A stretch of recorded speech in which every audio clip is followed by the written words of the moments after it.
Kebanyakan dari kita mungkin udah pernah dengar istilah bahwa keadaan buruk menciptakan orang-orang kuat.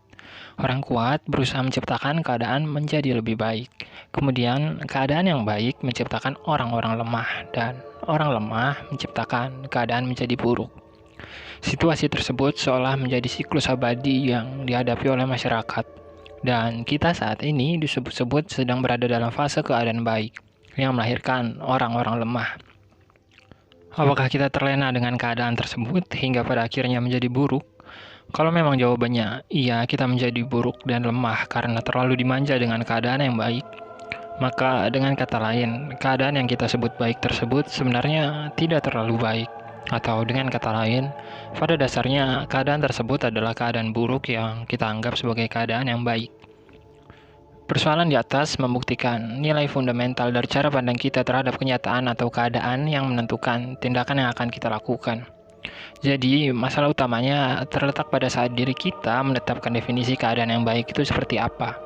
Apakah ada keadaan yang dapat kita sebut sebagai keadaan yang baik?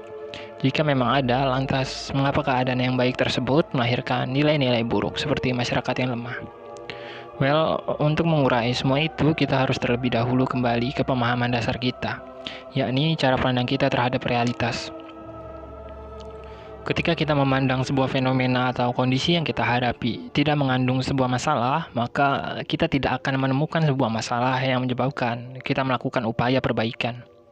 Contohnya, ketika keadaan yang kita hadapi kita sebut sebagai sebuah keadaan yang baik, maka kita akan cenderung menikmati keadaan tersebut dan tidak terlalu sibuk dengan upaya perbaikan, karena sebelumnya kita menganggap keadaan yang kita hadapi tidak mengandung masalah. Namun, seperti yang sebelumnya telah kita bahas, cara pandang terhadap keadaan menjadi faktor yang paling krusial di sini. Yakni ketika pada dasarnya kita harus memahami bahwa sebenarnya tidak ada yang namanya keadaan baik. Mengapa tidak ada keadaan baik? Karena keadaan baik sendiri melahirkan kondisi tidak baik. Jadi secara tidak langsung keadaan baik tersebut menjadi keadaan yang tidak baik. Saya harap cukup jelas sampai titik ini. Selama ini kita hanya menggenggam sebuah klaim bahwa keadaan tersebut adalah keadaan yang baik. Mengapa? Pertama, karena keadaan baik tersebut melahirkan orang-orang lemah dan buruk, yang berarti keadaan tersebut tidak dapat sepenuhnya dikatakan sebagai keadaan yang baik.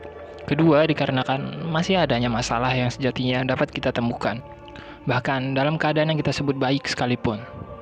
Jadi, masyarakat kita memang diharuskan untuk terus selamanya menjadi kuat dan berusaha merubah keadaan menjadi lebih baik dan lebih baik lagi, karena akan selalu ada masalah dan tantangan dalam setiap keadaan yang manusia hadapi. Mengapa demikian? Karena kita didorong oleh sang waktu untuk terus hidup bersamaan dengan beragam kemungkinan yang terjadi di dalam kenyataan.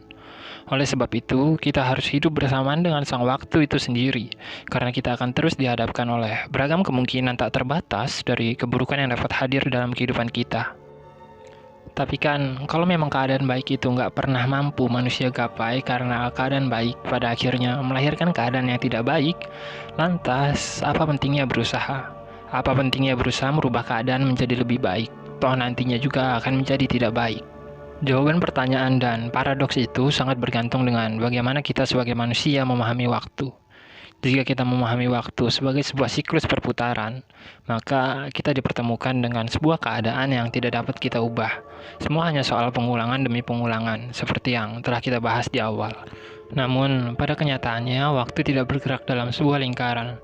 Waktu sendiri bergerak lurus menuju masa depan yang bahkan tidak kita ketahui akan berujung pada kebaikan atau keburukan. Oleh sebab itu, penting untuk sebisa mungkin mengarahkan semuanya ke arah kebaikan demi kebaikan. Karena di sisi lain, keburukan yang manusia hadapi dalam hidup tidak hanya dapat lahir dikarenakan keadaan yang baik, melainkan dapat disebabkan oleh fenomena atau sebuah situasi baru yang sebelumnya belum pernah kita hadapi. Kita hidup dan pada akhirnya akan mati. Itu menjadi bukti bahwa waktu menggiring kehidupan kita pada sebuah garis lurus, yang kemudian seharusnya membuat kita sadar bahwa dalam kehidupan kita ini, dalam waktu yang kita miliki ini, kita seharusnya bisa membentuk kehidupan atau keadaan yang kita miliki untuk menjadi sebaik mungkin. Ketika kita sudah merasa cukup dengan keadaan yang kita hadapi, maka pada akhirnya yang kita temukan adalah keadaan buruk yang disebabkan ketidakmauan kita untuk memahami kenyataan, yang mengandung kemungkinan akan lahirnya keburukan. Sekarang, jika kita bertanya pada diri kita sendiri, apakah keadaan yang kita hadapi saat ini adalah keadaan yang baik atau keadaan yang buruk? Jika kita mengatakan kita sedang berada dalam keadaan yang baik, maka ada yang salah dengan cara kita memandang kehidupan. Sebab pada faktanya, ada beragam jenis nilai negatif dan memprihatinkan yang dapat kita temui dalam kehidupan kita sehari-hari.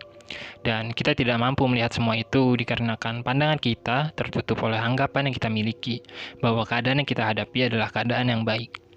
Hingga pada akhirnya, keburukan tersebut memberi dampak negatif pada hidup kita. Barulah kita sadar bahwa selama ini kita salah, bahwa ada sesuatu dalam kenyataan ini yang seharusnya diubah dan sebisa mungkin diarahkan menuju keadaan yang lebih baik dan lebih baik lagi, untuk semakin meminimalisir kemungkinan negatif yang dapat kita terima dalam hidup. Di sisi lain, ketika kita menganggap keadaan yang kita hadapi adalah keadaan yang buruk, maka di saat yang sama kita memiliki tanggung jawab untuk sebisa mungkin merubah keadaan menjadi lebih baik. Mengapa? Karena jika kita menjadi acuh atau tidak peduli, maka dampak yang terjadi dari keburukan tersebut pada akhirnya dapat menyerang diri kita sendiri. Bahkan, jika kita adalah seseorang yang tidak peduli dengan keberadaan orang lain atau kita adalah seorang individualis yang egois, kita tetap memiliki tanggung jawab untuk berusaha merubah kenyataan dan keadaan menjadi lebih baik. Karena pada akhirnya, keuntungan dari keadaan tersebut akan diterima oleh diri kita sendiri. Namun, jika kita justru hanya memilih melakukan yang sebaliknya, yakni melakukan tindakan acuh atau tidak peduli terhadap keadaan buruk yang sedang terjadi, maka keadaan buruk tersebut akan menyebar pada diri kita, cepat atau lambat. Sekian kausalitas yang hening, jangan lupa bantu subscribe channel ini. Sampai jumpa.